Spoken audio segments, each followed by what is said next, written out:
आपका मेज़बान शेख अब्दुल रहमान। आज हम लाहौर हाई कोर्ट के माहिर कानून जनाब फ़कीर सैयद अली इमाम साहब के साथ उनके दफ्तर में मौजूद हैं। आपसे जानने की कोशिश करेंगे कि अदलिया में कहाँ खामियाँ पाई जाती हैं और जैसे इस इदारे को कैसे मजबूत और मुस्तकम बनाया जाए। अस्सलाम वालेकुम। वालेकुम अस्सलाम शेख साहब। कैसे हैं आप? खैरियत से हैं? अल्हम्दुलिल्लाह जी, ठीक ठाक। पहला सवाल आपसे ये है कि हमारे देखने वाले नाज़रीन की आगाही के सिलसिले में आपका मुकम्मल तारीफ। जी, मेरा नाम फ़कीर सैयद अली इमाम है। लाहौर के फ़कीर खाना सादात से मेरा ताल्लुक़ है। थर्ड जनरेशन लीगल प्रोफेशन में हूँ। परदादा, दादा, दादा के भाई, वालिद साहब, चचा, उसके बाद मैं और मेरे भाई। तो थ्रू आउट लेगेसी को हम कैरी कर रहे हैं इन प्रोफेशन। और मेरी जो डोमेन है वो बेसिकली ट्रायल वर्क है और उसके साथ-साथ कुछ कॉन्स्टिट्यूशनल वर्क हाई कोर्ट के अंदर। And ji. सर, अपने तालीम सफ़र के बारे में कुछ बताएं। सर, बेसिक तालीम मेरी लाहौर से ही है। Board of intermediate and secondary education of Lahore, वहाँ से मेरा मैट्रिक है एंड इंटरमीडिएट है। कैम्ब्रिज स्कूल का वैसे मैं पढ़ा हुआ हूँ। उसके बाद मेरी ग्रेजुएशन है जामिया पंजाब, पंजाब यूनिवर्सिटी से। एलएलबी मैंने अपनी कंप्लीट की है 2010 में यूनिवर्सिटी ऑफ पंजाब से ही। कायद आज़म लॉ कॉलेज का स्टूडेंट था मैं। उसके बाद मैंने एलएलएम कंप्लीट किया है अपना सुपीरियर यूनिवर्सिटी से। इसके साथ मेरे पास कुछ स्पेशलाइजेशंस हैं, मूक कोर्सेज जो इंटरनेशनल हैं। यूनिवर्सिटी ऑफ लंदन से मैंने ग्लोबल डिप्लोमेसी और यूनाइटेड नेशंस वर्किंग पे काम किया है। तो यूनिवर्सिटी ऑफ लीडन है, वहाँ से मैंने इंटरनेशनल सेटलमेंट ऑफ डिस्प्यूट्स के अंदर स्पेशलाइजेशन की है। जैसे कि सर आपने आला तालीम हासिल की, आला तालीम हासिल करने के दौरान सवाल ये है कि मौजूदा निज़ाम तालीम के बारे में आपकी क्या राय है? सर, पाकिस्तान के अंदर तालीम हमेशा से ही जो आपके टॉप 5 इश्यूज़ रहे हैं, उसमें रहा है। आपके और ऑडियंस के भी नॉलेज के अंदर होगी ये बात कि पाकिस्तान का निज़ाम तालीम हमेशा से पॉलिटिकल बहस का भी मौजू रहा है। कभी मरबूत निज़ाम और कभी separate educational system for each province की बात होती रही है। मेरा ख्याल है कि एजुकेशन को पाकिस्तान के अंदर रिसर्च ओरिएंटेड करने की ज़रूरत है, बजाय इसके कि हम अपने स्टूडेंट्स को मार्क्स की तरफ लगाएं कि आपने इतने नंबर लेने हैं, इतने परसेंटेज गेन करने हैं।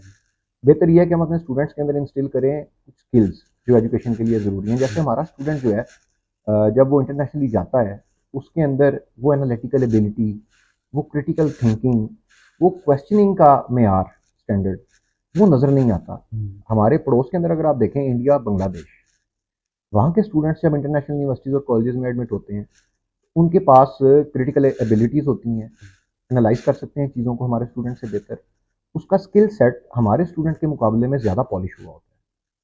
तो मैं ये समझता हूँ कि सबसे पहली जिम्मेदारी तरबियत की और तालीम की, ये माँ बाप का फ़र्ज होती है। सर, शोबे वकालत की तरफ आने का सर कैसे आया? सर, मैंने अर्ज़ किया कि एक फैमिली लेगेसी है। जी जी। तो ये शुरू दिन से ही डिसाइडेड था कि हमने आना लीगल प्रोफेशन के अंदर ही है। तो उसके साथ कुछ पर्सनल मोटिवेशन, ख़ासतौर पे जब मैं स्टूडेंट था 2007 में एलएलबी का, जी जी।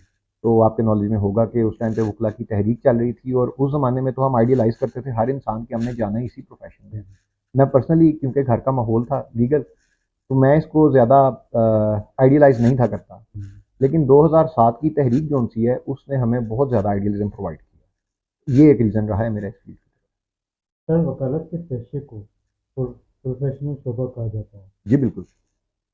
ऐसा क्या हुआ इस शोबे की इज्जत में कमी आई? सर, मैं समझता हूँ ये एक पर्सपेक्टिव है और किसी हद तक इसके अंदर कुछ रियलिटी भी है। अगर आप इसको इस एंगल से देखते हैं कि आज के वकील का मेयार और जो हमारे सीनियर्स हैं उनका मेयार एक दूसरे से अक्सर डिफरेंट है, तो मैं आपकी बात से बिल्कुल एग्री करता हूँ। आज का जो हमारा वकालत का मेयार है, वो उस तरह से नहीं है जिस तरह हमने अपने सीनियर्स को देखा, उनकी वर्किंग को देखा। और उसमें सबसे बड़ी जो रीज़न नज़र आती है वो ये है कि आज जब एक लॉ ग्रेजुएट या लॉ स्टूडेंट एग्ज़ाम क्लियर करके बार में एंटर होता है, उसके माइंड में दो चीज़ें होती हैं। नंबर वन, उसको कहीं से ये सोच आ गई है कि हमने इस फील्ड के अंदर आके शॉर्टकट्स लगाने हैं, हमने जल्दी जल्दी पैसे कमाने हैं। मैं ऐसे दोस्तों को भी जानता हूँ, नाम लेना मुनासिब नहीं है, जिन्होंने फील्ड में आते साथ अपने चैम्बर्स इस्टेब्लिश किए हैं, दोस्तों को साथ मिलाया है और उसके बाद उन्होंने इंडिपेंडेंटली प्रैक्टिस शुरू कर दी है। अब जब हम अपील्स को देखते हैं, रिवीजन केसेस को देखते हैं या ऐसे मैटर्स को देखते हैं जो नीचे से ख़राब होके आते हैं, तो मोस्टली उसके रूट के अंदर हमें किसी ना किसी ऐसे वकील का हाथ नज़र आता है जिसका ध्यान तालीम की तरफ, रिसर्च की तरफ कम था और दूसरी तरफ ज़्यादा था, यानी मॉनेटरी गेन्स वाली जैसे साइड। कि आप प्रोफेशनल वकील हैं, एक प्रोफेशनल वकील अपने क्लाइंट के मुकदमे के मौके पर अदालतों में तहकीक और मुताले के पेश पेश होते हैं। सवाल ये है कि आजकल के वकला में ऐसी मेहनत नहीं पाई जाती, इसकी वजह क्या है? सर मैंने अर्ज़ किया ना कि आजकल का जो वकील है, जो लॉ ग्रेजुएट फील्ड में आ रहा है, उसकी प्रायोरिटी है पैसा कमाना। जल्दी से जल्दी मैं गाड़ी बना लूँ, घर बना लूँ, अपने आप को सेटल कर लूँ, इस्टेब्लिश कर लूँ, which is in this field इतना ये मैं समझता हूँ कि ये अच्छी प्रैक्टिस नहीं है। इसको डिस्करेज किया जाना चाहिए। इनफैक्ट हकीकत ये है कि हमारी फील्ड, दुनिया में जितनी भी फील्ड हैं, उसमें एक डॉक्टर्स की फील्ड, एक लॉयर्स की फील्ड, इसमें स्टडी और रिसर्च ही आपको पॉलिश करती है। शॉर्टकट्स डॉक्टर्स के पास भी होते हैं, आपको पता है, वो जराइम की तरफ फिर लग जाते हैं। यही वजह है कि वकला में भी जो यंगस्टर्स आते हैं वो फिर उल्टे रास्तों की तरफ चल पड़ते हैं, गलत प्रैक्टिस को प्रमोट करते हैं, अडॉप्ट करते हैं, जिसकी वजह से खुद भी नुकसान उठाते हैं और प्रोफेशनली भी एक बैड नेम अर्न करते हैं। सर, आपके ख्याल में ऐसी जमातें पार्लियामेंट के जरिए अदालतों को नीचा दिखाने की कोशिश करेंगे? सर पार्लियामेंट और अदालतें, ये बेसिकली हमारी एक ट्राइकॉटमी होती है, जिसको हम आईने पाकिस्तान में, 3 आइन आए हैं पाकिस्तान में, उससे पहले गवर्नमेंट ऑफ इंडिया एक्ट था 1935। हम देखते हैं कि एक ट्राइकॉटमी का कॉन्सेप्ट ग्लोबली भी और हमारे आइनों के अंदर भी मौजूद है। अदलिया है, मुकन्ना है और फिर इंतज़ामिया यानी एग्जीक्यूटिव। और इनमें हमेशा एक तनाव, एक खींचातानी की कैफियत रहती है। सिर्फ पाकिस्तान में नहीं, ये ग्लोबल फिनोमिना है, पूरी दुनिया में है। और इंतज़ामिया और मुकन्ना वो हमेशा कोशिश करते हैं कि हम अदलिया को किसी तरह, उनकी पावर्स को सप्रेस करें। सिमिलरली अदलिया के बाद फैसले ऐसे होते हैं जिनमें मुझे तासुर मिलता है कि ये लोग इंतज़ामी मामलात में दखल दे रहे हैं या मुकन्ना के मामलात में दखल दे रहे हैं।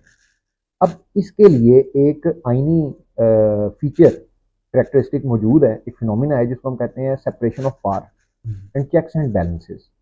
ये ट्राइकॉटमी अगर एक दूसरे के साथ तीनों अवामिल फेयर होके चलें, जो पावर्स आपको दस्तूर ने दी हैं सिर्फ उसी डोमेन के अंदर रह के काम करें, तो ये इशू कभी अराइज ही ना हो, ये क्वेश्चन ही कभी अराइज ना हो। सर, वकला, बार और बेंचेस के किरदार के बारे में आपकी क्या राय है? सर बार, बेंचेस और वकला ये एक ही बॉडी के कंपोनेंट्स हैं। वकला और बार को मैं देखूंगा सतही तौर पे एक बॉडी के तौर पे। बेंच एंड जुडिशरी को मैं देखूंगा उसी का part and parcel, bench and bar जो हम टर्मिनोलॉजी यूज करते हैं।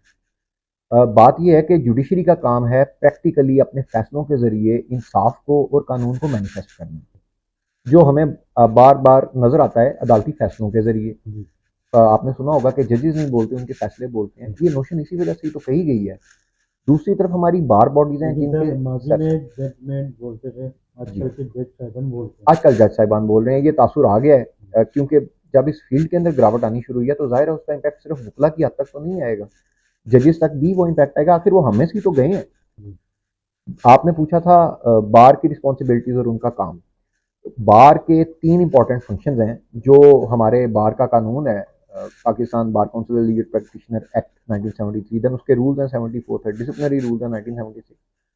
उसमें हमें एक पैटर्न ये नजर आता है कि बार काउंसिल्स के जिम्मे एक बड़ा इंपॉर्टेंट फंक्शन है। सबसे पहला फंक्शन उनके जिम्मे ये है कि वो वकला के कॉन्डक्ट को रेगुलेट करें। सेकंड, लीगल एजुकेशन के हवाले से काम करना, जिसपे आजकल बड़ा अच्छा काम हो रहा है और बड़ा काबिल सताइश काम हो रहा है। बार वोकेशनल ट्रेनिंग का आगाज हो चुका है बार काउंसिल के लेवल के ऊपर। दूसरा और तीसरा, वकला की फलाह बहबूद। सर इस फलाह बहबूद के अंदर वकला को सियासत से दूर रखना। आप प्रैक्टिकली वकील को सियासत से दूर नहीं कर सकते, मगर सियासी पार्टियों का जो असर और रुख बार के अंदर हमें नजर आता है, ये एक नेगेटिविटी क्रिएट सर, करता है। बार के हवाले से बात की आपने, सेहत के हवाले से सवाल ये है कि अभी मैंने विजिट किया है बार का, जी, तो वहाँ पर वकला के लिए कैंटीन के इंतजाम अच्छे नहीं है। दुरुस्त कह रहे हैं। ठीक है, बैठने की जगह नहीं है। जी तो इस सिलसिले में आप क्या कहना चाहेंगे? सर, दरअसल ये जो इंफ्रास्ट्रक्चर है ना हमारे कोर्ट्स का और जुडिशरी का, ये आज के ज़माने की प्लानिंग के लिए बना ही नहीं था। ये infrastructure as a whole outdated हो चुका है। तो ज़रूरत ये थी कि हुकूमत वक्त और बार की बॉडीज़ दोनों हम वक्त, बार इसके लिए आवाज़ उठाती और हुकूमत वक्त इसके लिए ग्रांट देती। हमने देखा है कि ग्रांट्स को मशरूत कर दिया जाता है जो हुकूमत वक्त होती है, वो अपने मुतालबात सामने रख के ग्रांट्स को मशरूफ कर लेती है। अगर ग्रांट्स दी भी जाती हैं तो वो मॉनिटरी फॉर्म में दे दी जाती हैं। बार की फलाह बहबूद अगेन बार काउंसिल के, बार एसोसिएशन के सर सर डाल दी आप जाती है। लाहौर हाईकोर्ट बार के मेंबर हूँ। मेंबर भी हैं और वकील भी हैं। सवाल ये है कि क्यों सीनियर जज साहिबान को नज़रअंदाज करते हुए आलिया नीलम साहिबा को चीफ जस्टिस बनाना आपके ख्याल में ये दुरुस्त फैसला है? सर प्रिरोगेटिव अगर देखा जाए तो प्रिरोगेटिव की एक्सरसाइज के अंदर अपॉइंटिंग अथॉरिटी के पास इख्तियारात तो होते हैं। अब इसी तरह की एक मिसाल हमें 26वीं आईनी तरमीम के जरिए भी नजर आती है, ऊपर सुप्रीम कोर्ट के अंदर भी। एज अ होल अगर हम देखें तो ये प्रैक्टिस गलत है। मेरिट को प्रमोट किया जाना चाहिए इंस्टेड कि हम नीचे से अपॉइंटमेंट ऊपर जो जज लेके आए। साहिबान मेरिट पे काम कर रहे हैं उनका कोई मुस्तकबिल नहीं है सर। सर मुस्तकबिल मेरा ख्याल है कि सिर्फ उन्हीं लोगों का है जो मेरिट पे और इंसाफ पे काम कर रहे हैं। पाकिस्तान के अंदर जो हालात हैं, हमें तासुर यही आता है कि मेरिट पे काम नहीं हो रहा, लेकिन मैं आपको श्योर कर सकता हूँ, जी मैं आपको इस बारे में श्योर कर सकता हूँ कि सिवाय चंद काली भेड़ों के मोस्ट ऑफ द जजेस बहुत अच्छा काम कर रहे हैं, इंसाफ पर मबनी फैसले भी कर रहे हैं। ठीक है, हर्डल्स भी आती हैं, डिफिकल्टीज भी आती हैं, प्रेशर्स भी आते हैं, क्योंकि स्टेट में मुख्तलिफ प्रेशर ग्रुप्स किसी ना किसी जी फॉर्म में, समटाइम्स इंस्टीट्यूशंस की फॉर्म में, समटाइम्स पॉलिटिशियंस की फॉर्म में, समटाइम्स इंडिविजुअल्स की फॉर्म्स में वो एग्जिस्ट तो करते हैं, प्रेशर भी एक्सर्ट करते हैं, लेकिन उसके बावजूद डट के काम करना, फैसले देना, ये बड़ा बड़ा काबिल स्ताइश काम है। जजिस को इसके लिए पजीराई मिलनी चाहिए। सर हुकूमत वक्त का सियासी जमातों के साथ मिलकर जी। आईनी 26वीं आईनी बिल लाना बड़ा फैसला जी। आपके ख्याल में कि ये दुरुस्त फैसला है? सर कॉन्स्टिट्यूशनल रिफॉर्म्स की अगर बात करें तो उसकी ज़रूरत तो नो डाउट है। जुडिशल रिफॉर्म्स की बात करें उसकी ज़रूरत भी बिल्कुल है। हम्म, लेकिन जिस तरीके से जो चहमगोइयाँ और जो हालातों वाक़यात हमने इस कॉन्स्टिट्यूशनल अमेंडमेंट के गिर्द देखे हैं, वो हम उसको नज़रअंदाज नहीं कर सकते। वकला बॉडीज़ भी नज़रअंदाज नहीं करी, बल्कि इस पर मुशावरत शुरू हो चुकी है। तो सर आपके ख्याल में 26वीं आईनी बिल के सिलसिले में कोई डील भी हुई है? सर डेफिनेटली जिस तरह का प्रोसेस अडॉप्ट किया गया है इस जी आईनी तरमीम के लिए, आपने अंधेरे में और जिस तरीके से वो हम्म, सेनेटर्स को और एमएनएस को ला के वो प्रोसेस करवाया गया है, जी कॉन्स्टिट्यूशनल प्रोसेस, तासुर तो यही मिलता है। दर दर पर्दा कुछ ना कुछ तो है जिसकी पर्दादारी है। सर चंद वकला के साथ कुछ लोग आईनी तरमीमी बिल पर एहतजाज करने जा रहे हैं, कल क्या होगा? अच्छा सर, ये अभी डिसाइड नहीं किया हमारी बार बॉडीज ने, क्योंकि आपको पता है अल्टीमेट कॉल हमारी बार नहीं बॉडीज सर ने। मंजूर भट्ट साहब ने तो एहतजाज का ऐलान कर दिया। अच्छा, वो हाई कोर्ट बार के प्रेसिडेंट हैं, तो जी हाई कोर्ट बार की हद तक तो ठीक है, उन्होंने एहतजाज का ऐलान कर दिया। अभी डिस्ट्रिक्ट लेवल के ऊपर जो बार्स हैं और जो हमारी बार काउंसिल है, देखिए मेन किरदार हमारी बार काउंसिल्स का है। बार कौन सा? वो पूरे प्रोविंसेस को लीड करती हैं। Then we have Pakistan bar council जो फेडरेशन को लीड करती है। तो अल्टीमेटली वकला ने बार काउंसिल्स की कॉल पे बाहर आना है। इवन जो ऑल वकला कन्वेंशन होता है पूरे पाकिस्तान का, उसमें भी बार काउंसिल के रिप्रेजेंटेटिव्स की नुमाइंदगी ज़रूरी होती है। अगर वो कॉल देंगे तो वो जिसको कहते हैं ना हुकूमत के लिए दमादम मस्त कलंदर वाला हम्म, समा, वो बन जाएगा। अदरवाइज बार एसोसिएशन अपने अपने लेवल के ऊपर, हाईकोर्ट बार हो या डिस्ट्रिक्ट बार हो, हम्म। वो अपने अपने लेवल के ऊपर तो प्रोटेस्ट क्या करेंगे। 26वीं आईनी बिल पाकिस्तान की तरक्की और खुशहाली के लिए जामिन होगी? सर अगर इसमें नेक नीति शामिल होती और जिस तरीके से इसको पास किया गया है वो तासुरात इसके साथ ना होते, तो हम्म, इसमें कोई डाउट नहीं कि ये चंद तब्दीलियों के साथ अगर इसमें वो ना ऐड की जाती। हम्म। जैसे जुडिशल अटॉनमी का एक कॉन्सेप्ट है, वो ऐसा नजर आता है कि 26वीं आईनी तरमीम से उसको ख़त्म कर दिया गया है, इनको मातहत कर दिया गया है सॉर्ट ऑफ पॉलिटिकल प्रेशर के अंदर, यानी पार्लियामेंट्री कंट्रोल ओवर जुडिशरी। ये कॉन्सेप्ट पूरी दुनिया में कहीं पे भी एप्लीकेबल नहीं, जहाँ पे जी है वो उन ममालिक की मिसाल में आपको क्या दूँ, नॉर्थ कोरिया मॉडल हम्म। वाली बात हो जाती है। मैं कहना नहीं चाहता, लेकिन बाहर कैफ महजब मुआशरों के अंदर जुडिशल अटॉनमी को मेंटेन रखा जाता है, उसकी एक सेंटिटी है। कोई भी कानून, कोई भी आइन, आइनी तरमीम जो उस सेंटिटी के खिलाफ जाएगी, वो अल्टीमेटली हिस्ट्री के अंदर उसको अच्छे लफ्जों में तो याद नहीं रखा जाएगा।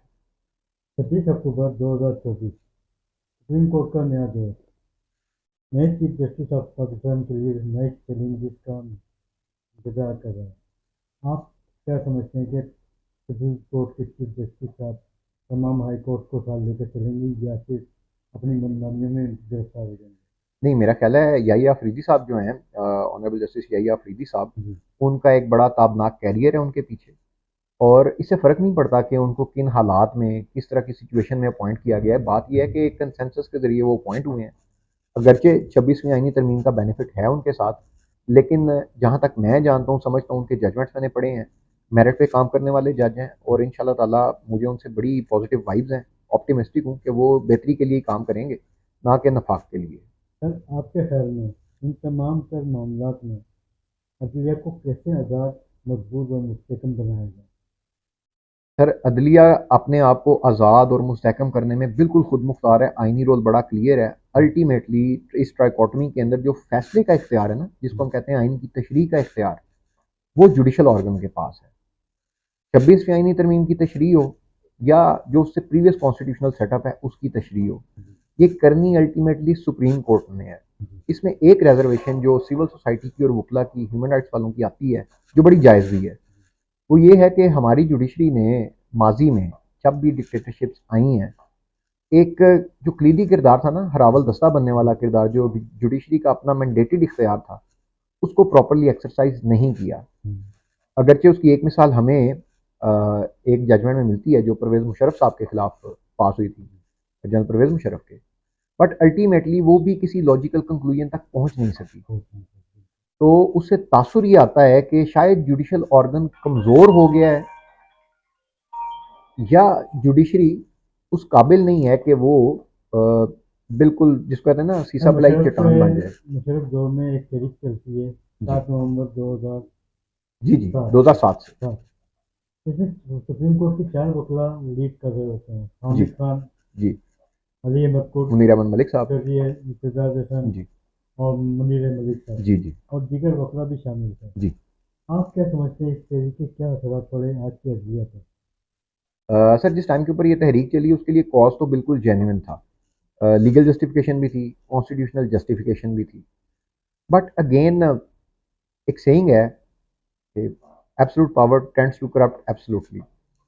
शायद वो उस पावर के जोन के अंदर गलत फैसले हो जाते हैं, और वंस जुडिशरी के पार्ट पे या वकला एज अ होल बॉडी के पार्ट पे गलत फैसले होने शुरू हो जाएं, तो उसका असर फिर पूरे मुआशरे तक आता है। शायद उसके अंदर बहुत सी चीज़ें ठीक हुई, लेकिन उसके बहुत से असरात ऐसे हैं जिन्होंने स्पॉइल को जन्म दिया इस फील्ड के अंदर सब्सिक्वेंटली। वो हमें शायद उस टाइम पर नज़र नहीं आया, लेकिन आज हम बहुत सारी खराबियां उस ज़माने के बोए हुए बीजों की वजह से भुगत रहे हैं। सर हाल ही में 29 अक्टूबर 2024 को सुप्रीम कोर्ट के बार के इलेक्शन होने जा रहे हैं। बिल्कुल। 2 उम्मीदवार पाटीदार मुकाबला है, जी जिसमें मुनीर अहमद साहब और जी अतर साहब। जी। आप क्या समझते हैं कि इनमें किसकी जीत हो सकती है? सर सुप्रीम कोर्ट का जो इलेक्शन है वो हमारे डायनामिक से बाहर है, लेकिन मेरी बेस्ट विशेज़ हैं दोनों के साथ। दोनों प्रोफेशनल लॉयर्स हैं, दोनों सीनियर्स हैं, दोनों के लिए नेक तमन्नाएं हैं। ज़ाती तौर पे मैं किसी भी कैंडिडेट को सपोर्ट नहीं कर रहा इस इलेक्शन में, बट दोस्तों की प्रेफरेंसेस हैं और दोनों साइड्स पे ही हैं।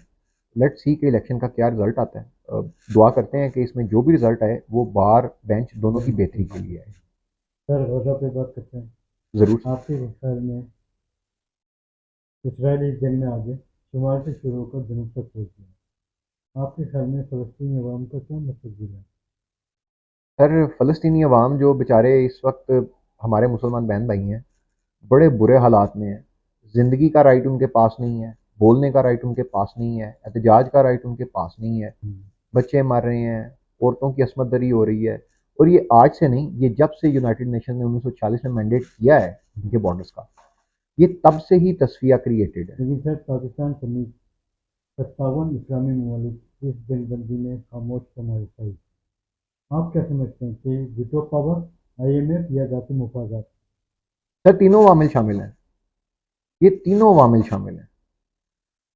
मुस्लिम ममालिक जो उनसे हैं, अनफॉर्चुनेटली वो अपने जो इंतज़ामात हैं रियासत के, उनमें इस हद तक फंस चुके हैं कि उनके पास फॉरेन पॉलिसी को एक ट्रजेक्टरी में मूव करने के लिए कोई भी टूल अवेलेबल नहीं है। फिर जो मुस्लिम स्टेट्स हैं उनके बीच में भी हमें ब्लॉक्स नज़र आते हैं। अगर आप देखें तो मशरक़ी साइड के ऊपर आपको एक मलेशिया ब्लॉक नज़र आता है। मशरक़ वस्ता की अगर आप बात करें तो वहाँ पे भी आपको दो ब्लॉक नज़र आते हैं, एक को हम पर्शियन ब्लॉक कहते हैं, एक को हम सऊदी लेड ब्लॉक कहते हैं। साउथ एशिया के अंदर मुसलमानों की इंटेग्रिटी बिल्कुल कंप्रोमाइज़ नज़र आती है।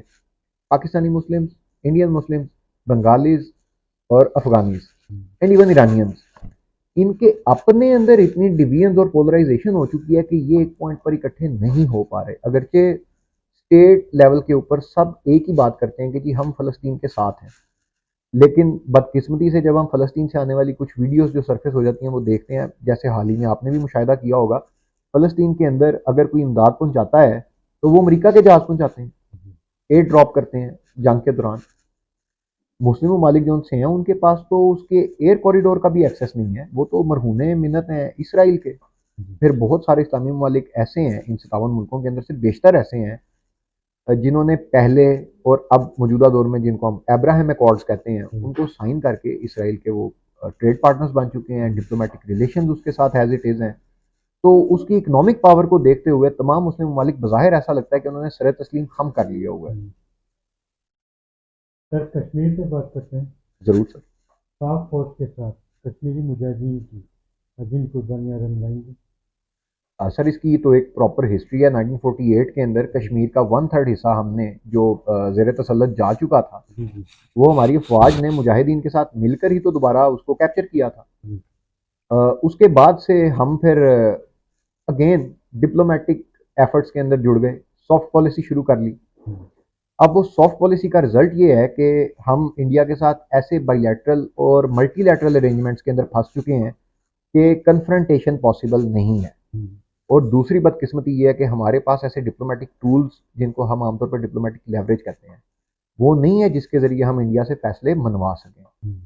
अल्टीमेटली किसी कॉन्फ्लिक्ट का रेजोल्यूशन दो ही तरीके से होना है, या तो उसने निगोशिएट हो जाना है या फिर उसके ऊपर जंगो जदल वाला रास्ता है।